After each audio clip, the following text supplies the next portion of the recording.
Hi students, so far we have discussed about the usual metric. Now in this today's video we are going to look at the discrete metric space. Suppose you have X as a non-empty set. Let X be the non-empty set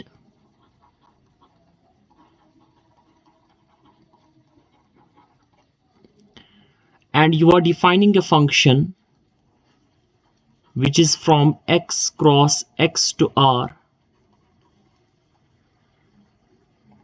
by you are defining it like dx comma y is equal to 0 or 1. Remember, this distance metric is 0 if x is equal to y and is equal to 1 if x is not equal to y. Then x comma d forms a matrix space. Then x comma d is a matrix space.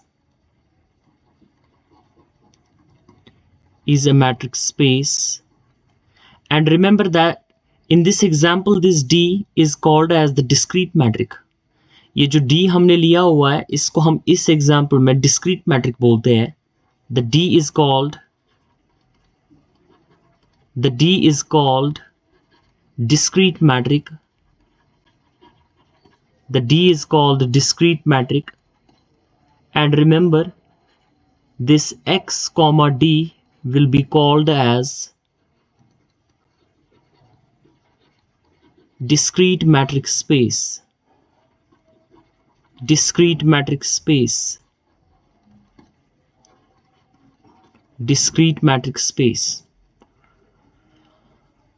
And it is denoted as xd. This kind of matrix space is denoted as xd.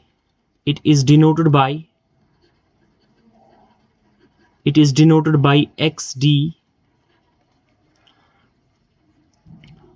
जैसे कल हमने देखा था previous video में कि एक matric अगर हम डिफाइन करते हैं तो उसको यूजुअल मैट्रिक कब बताते हैं, और इस वीडियो में हम डिफाइन कर रहे हैं कि अगर मैट्रिक को इस तरह से डिफाइन किया जाए कि dx, y या तो 0 के बराबर है, अगर x बराबर होगा y के, यही डिस्टेंस 1 के बराबर आ जाएगी अगर x not equal to y है. देन एट द टाइम ये जो d मैट्रिक बनाती है इसको हम डिस्क्रीट मैट्रिक कहते हैं. एंड x, d जो है वो डिस्क्रीट मैट्रिक स्पेस कहलाएगा. अब हम इसका प्रूफ देखेंगे कि इसको हम प्रूफ कैसे कर सकते हैं. Let us see the proof.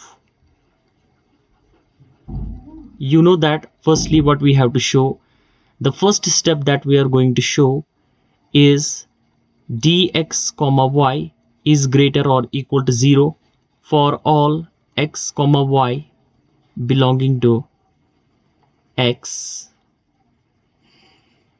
How can we show it?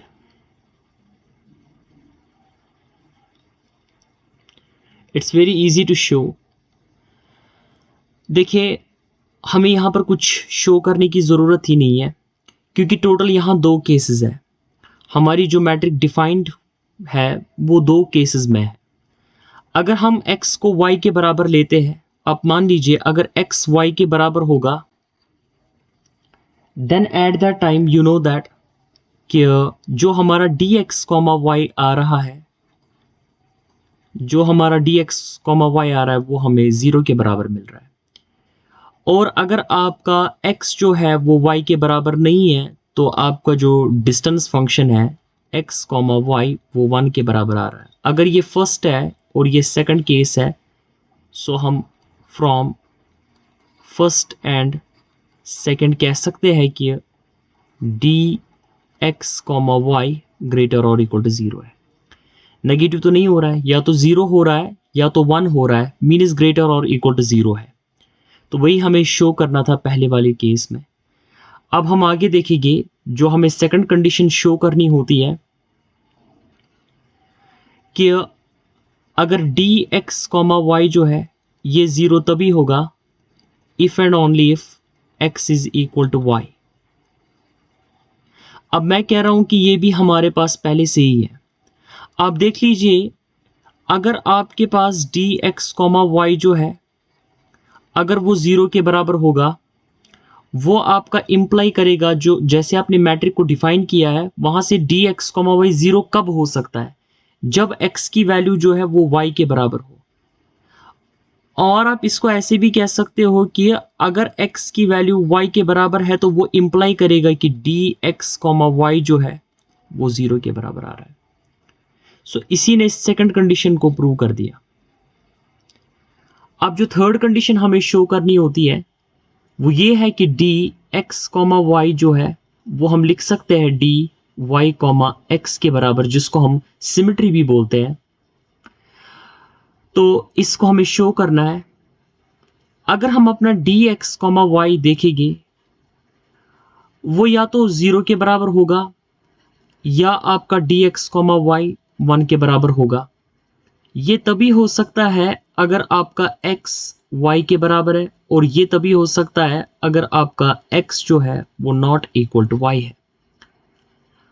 अब देख लीजिए, अगर हम पहला केस लेकर चलेंगे कि अगर हमारे पास x का वैल्यू जो है वो y के बराबर हो रहा है, तब डी एक्स कॉमा वाई जो है वो 0 के बराबर है। क्या हम उसको लिख सकते हैं डी वाई कॉमा एक्स के ही बराबर? आपके पास दो पॉइंट्स हैं, यहाँ पॉइंट x है, यहाँ पॉइंट y है। आप यहाँ से यहाँ जा रहे हो, यहाँ से यहाँ आ रहे हो वापस, तो सेम बात है। अगर यहाँ से यहाँ तक की डिस्टेंस ही 0 है तो वहाँ से यहाँ तक की डिस्टेंस भी 0 ही है, तो इसीलिए मैंने ये लिखा।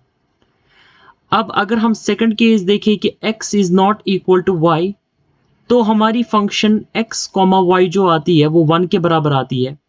क्या मैं उसको डी वाई कॉमा एक्स लिख सकता हूँ? इजीली लिख सकता हूँ। यही मानकर चलिए अगर यहाँ से यहाँ तक की डिस्टेंस 1 है तो वहाँ से यहाँ तक की डिस्टेंस भी 1 ही होगी, तो वो सेटिस्फाई करेगी कंडीशन को। अगर आप इन दोनों इक्वेशंस को देखोगे, अगर इसको फर्स्ट नाम देंगे, इसको सेकंड देंगे, तो दोनों में हमें यही मिलेगा कि जो डी एक्स कॉमा वाई है उसको हम लिख सकते हैं डी वाई कॉमा एक्स के बराबर। मैंने दोनों पॉसिबल केसेस बताए, जब x not equal to y होगा, जब x इक्वल टू वाई होगा, दोनों में पॉसिबिलिटी क्या है वो मैंने आपको दिखा दी यहाँ पर। अब लास्ट की कंडीशन जो हमारी फोर्थ कंडीशन होती है, जिसमें हमें ट्राइंगल इनइक्वालिटी देखनी पड़ती है, उसमें हमें दिखाना होता है कि D X comma Y is less और equal to D X comma Z plus D Z comma Y दिखाना होता है। इसको कैसे हम शो करेंगे?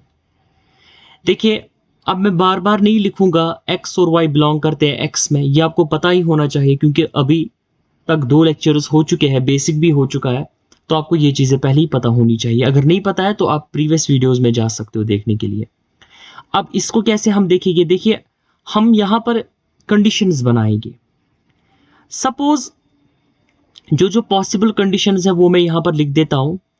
देखिए, अगर आपका डी एक्स कॉमा वाई जो है वो 0 के बराबर होगा और डी एक्स कॉमा जेड जो है वो 1 के बराबर होगा और डी जेड कॉमा वाई जो है वो भी 1 के बराबर होगा, क्योंकि इनके अलावा कुछ हो ही नहीं सकता है। हमारी मैट्रिक ऐसे ही डिफाइंड है, या तो 0 होगी या तो 1 होगी। तो मैंने इस वाले को 0 लिया, इसको 1 लिया, इसको 1 ले लिया, तो तीनों को मिलाकर क्या मैं कह सकता हूं दैट इज 0। अगर यहां पर शिफ्ट करेंगे दैट इज लेस और इक्वल टू 1 प्लस 1, 1 प्लस 1। ये तो ट्रू है, इट इज ट्रू। अब अगर हम सेकंड केस देखेंगे, अगर आपको यही यहां पर इंटरचेंज करना पड़ेगा। अब अगर आप बोल रहे हो कि x कॉमा वाई को 0 ही रखेंगे, लेकिन यहां पर x कॉमा जेड को हम 0 बना देते हैं और d z कॉमा वाई को भी 0 बना देते हैं, तो तीनों को 0 बना दिया। तो अगर तीनों का वैल्यू यहां शिफ्ट किया जाए तो 0 इज लेस और इक्वल टू 0 प्लस 0, तब भी ट्रू है, तब भी ट्रू आ रहा है।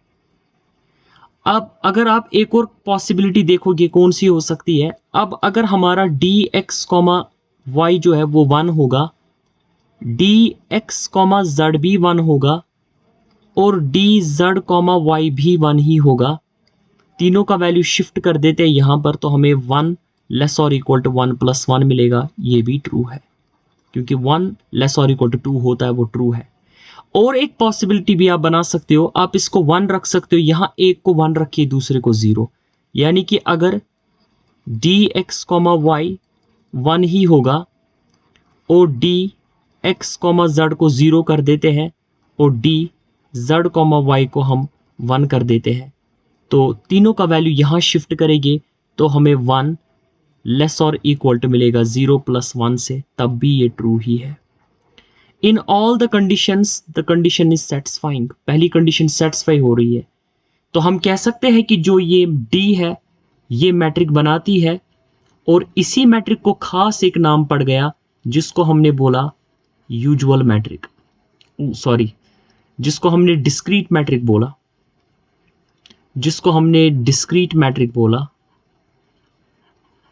This is discrete matric.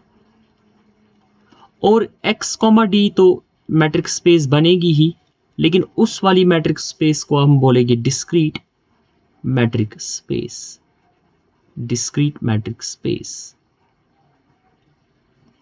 सो ये रहा आपका डिस्क्रीट मैट्रिक स्पेस का लेक्चर। आगे आने वाले वीडियोस में हम और भी अलग अलग टॉपिक्स के बारे में बात करेंगे। Thank you very much.